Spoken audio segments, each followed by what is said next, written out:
Hello guys.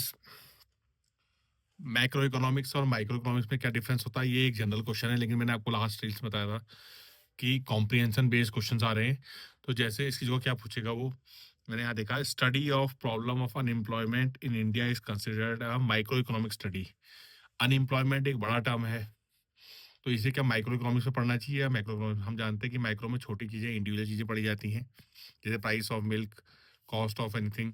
लेकिन micro में बड़े पड़ जाते हैं, एग्रीगेशन पढ़ा जाता है, यानी कि टोटल पढ़ा जाता है। तो अनएम्प्लॉयमेंट ओवरऑल कंट्री का है, तो वो एक क्या है, मैक्रो। तो ये कॉम्प्रिहेंशन बेस्ड क्वेश्चन है, इसमें पूछा नहीं, डायरेक्ट नहीं पूछा कि माइक्रो और मैक्रो में क्या अंतर है। ऐसे पूछ लिया कि अनएम्प्लॉयमेंट को हम कहाँ स्टडी करेंगे, माइक्रो में या मैक्रो में? तो इसको हम कहाँ स्टडी करेंगे, मैक्रो में। तो ये एक कॉम्प्रिहेंशन बेस्ड क्वेश्चन है, ये आपको आपके जो नॉलेज है उसको टेस्ट कर रहा है। देखो सेकंड क्वेश्चन लिखा है, aggregation is involve in only in macro economics. जो एग्री टोटल जो वाली चीजें होती है वो मैक्रो इकोनॉमिक्स में यूज होती है? नहीं। एग्रीगेशन अगर आप एक इंडिविजुअल का करेंगे कि उसने एक महीने में कितना सामान खरीदा, तो उसका एग्रीगेशन यानी कि टोटल है। तो माइक्रो इकोनॉमिक्स में भी एग्रीगेशन होता है, मैक्रो में भी। मैक्रो में पूरे देश का एग्रीगेशन होता है, और माइक्रो में एक इंडिविजुअल ने क्या मंगाया और क्या बेचा, क्या खरीदा, उसका एग्रीगेशन होता है।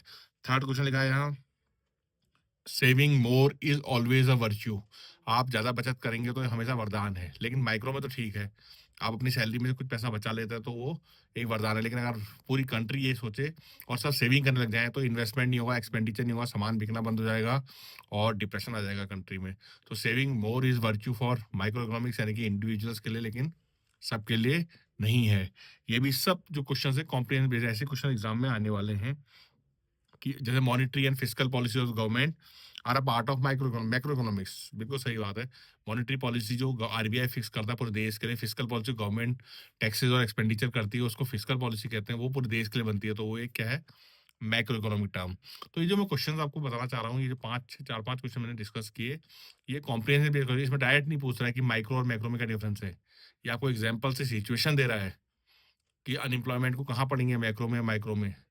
तो हमको ये देखना है कि हमने जो क्वेश्चंस पढ़े हैं उनको हम प्रैक्टिकली अप्लाई कर पा रहे हैं या नहीं कर पा रहे हैं। इन्हें कहते हैं कॉम्प्रिहेंशन बेस्ड क्वेश्चंस।